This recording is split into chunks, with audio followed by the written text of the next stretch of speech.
এটা পরিপূর্ণভাবেই চীনের অর্থায়নে বাংলাদেশের জন্য উপহার। এখানে বাংলাদেশের একটি টাকাও নাই, পুরাটাই চীনের। কিন্তু বিগত ফ্যাসিস্ট আমলে আমাদের এই বন্ধুত্বের নিদর্শনটা হাইজ্যাক হয়ে গিয়েছিল।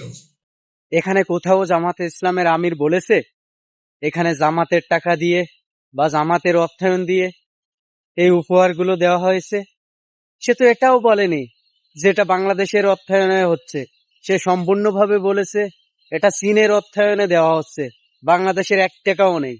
তারপরও কিছু ওই যে বলে না, খেয়ে আসলে তাদের আর হুঁশ থাকে না, সেটাই হচ্ছে। একটা জিনিস সম্পূর্ণ না দেখে না বুঝে মন্তব্য করা। আমরা তো দেখছি কিছু লোক শাড়ি দিছে, শাড়ির অবস্থাটা কি? নিজেদের দোষগুলো ঢাকতে অন্যের এভাবে মিথ্যাচার করা ভালো না, ঠিক আছে?